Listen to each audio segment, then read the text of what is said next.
Hello, my name is Andrew Wardley, and I, along with Fan G, Brad Nissenbaum, will be presenting Care Compass, our entry into the InterSystems demo game. Looking forward to your vote. We also have a contributing member, Lynn Wu, but she will not be in the recording. A little about Care Compass. Well, the problem stems from identifying the needs, the caseworkers in community-based organizations. We're seeing, or out in the currently, they're seeing high caseloads.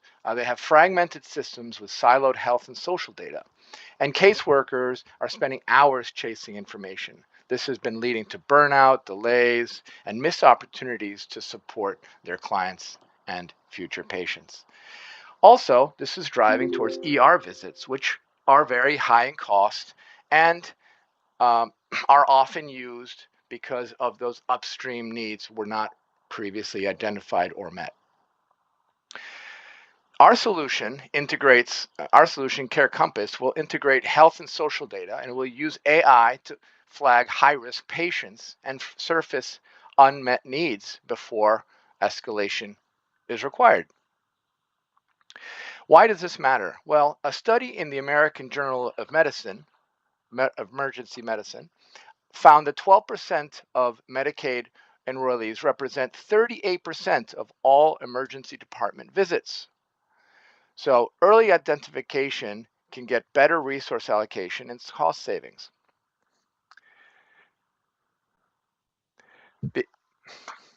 Now, I'll pass this on to Brad. Thank you, Andrew. Yeah, so with that, we want to introduce Care Compass. So Care Compass is our RAG-based AI assistant. It's an AI-powered case prioritization agent. It uses RAG, which is Retrieval Augmented Generation, to assess real-time data, generate summaries, compute dynamic risk scores, and recommend next best actions. So onto our demo. Let's take a look at Care Compass in action. So this is our user interface for Care Compass. It's a very simple, easy to use user interface where a caseworker can enter free text questions about their patient data, and they can see a RAG response. We've also integrated some commonly asked questions into the user interface, as well as example queries. So for example, we can ask about a specific patient, and we can find some information that's going to be useful and relevant to a caseworker to determine some risks for this patient. So here, for example, we can see that we've calculated the patient's age, their risk score, and we've provided a reasoning for that risk score. So for example, Kareem is a young child who's been consistently attending well-child visits, indicating good engagement with healthcare services.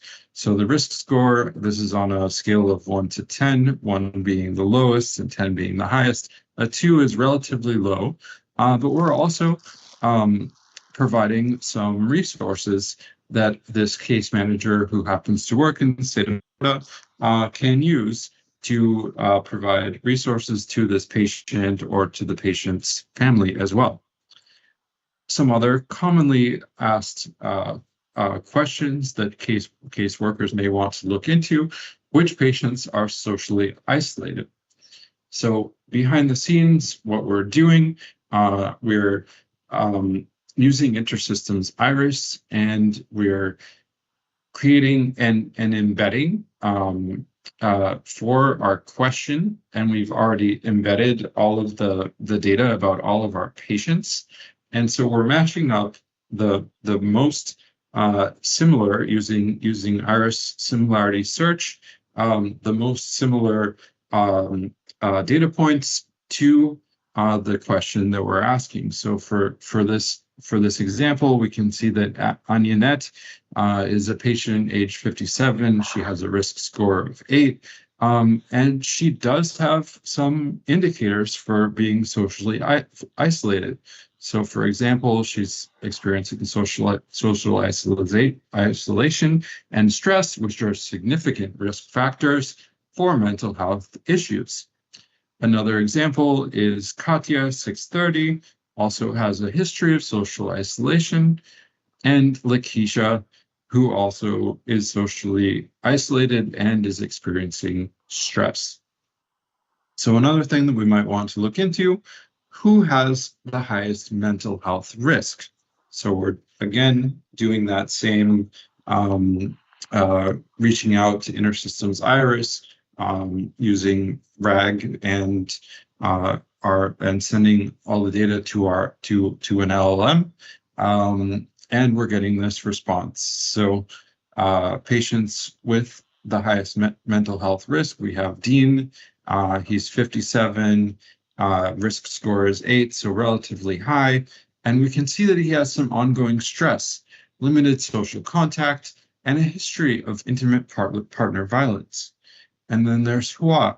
She's 49, risk score of 7, so slightly lower, but still a pretty high risk. And we can see also that there are severe anxiety and partner violence as well. And here's kind of a summary, again, with those resources as well.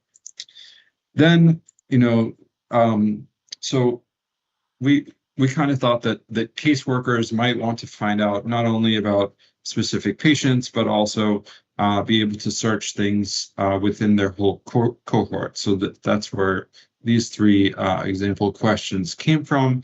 So which of my patients from the whole cohort is most likely to be hospitalized soon? And we can see that Roland has a risk score of 10. So why is this? Why does the LLM believe and our model believe that he's most likely to be hospitalized? Well, he has a history including hypertension, obesity, diabetic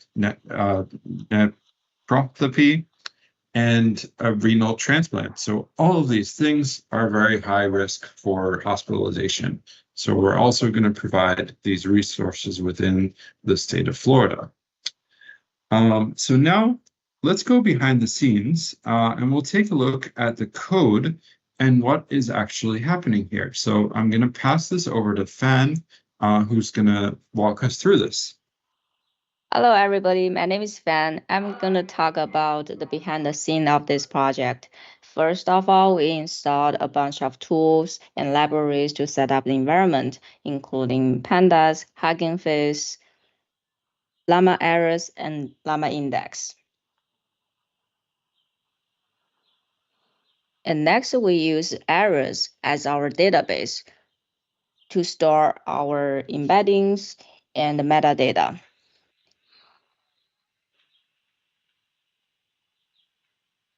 And the data source, we grab the data from Hugging Face. It's a CSV file about healthcare records, and also transform it to Pandas data frame.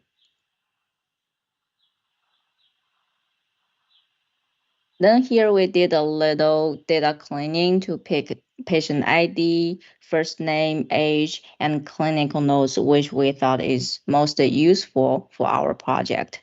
And then made it a text file too easy to read for LLM.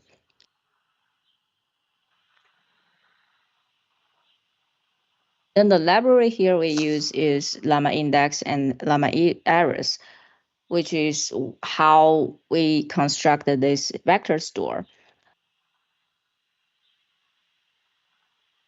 And then next we create the prompt using prompt engineering to fine-tune response from LLM and send it to LLM, which we rewrite it to GPT-4o and set temperature to 0.3.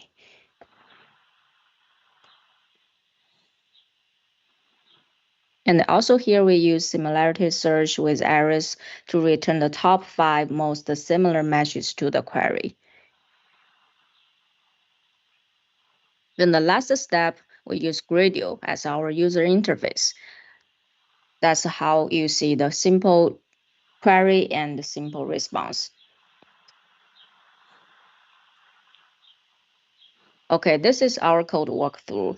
Now, next, I'm going to show you how the IRIS look like.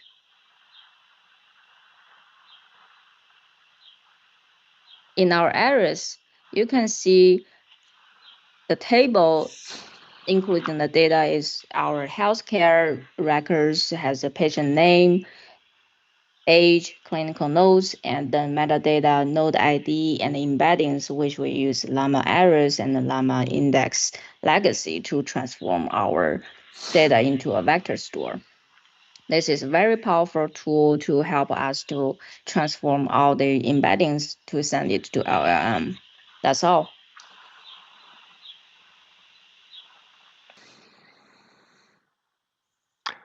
Thank you, Fan. Next, I will discuss the RAG architecture. You can see here we have two main processes. One is the ingestion process. This is ingesting the pertinent data, the data that will be outside of the LLM. And we're accessing the encounter data, and we're extracting a number of fields, and we're merging them into a patient-centric view of all those encounters, including those clinical notes and the details of the patient into one. We do some chunking. We do the embedding using ChatGPT embedding models, and we store that into IRIS vector database using the IRIS vector data type. Then on the second process, the query process, a clinical caseworker using that application as we've discussed will make a call. This application will first do a very light, what's called CAG. We haven't talked too much about that. That's basically providing some additional information. CAG standing for Cache Augmented Generation. Some details, in this case, date only for facilitating age calculations, but this could also be augmented as well with additional data. Then we're doing the query embedding to come up with the vectors matching. That is, the RAG retriever then goes ahead and hits the vector database to retrieve the 5 closest matches. The prompt then returns, is generated from RAG, CAG, and the instructions. These instructions include things like how to format the data, and also how to, using few shot or instructions, how to generate a risk score.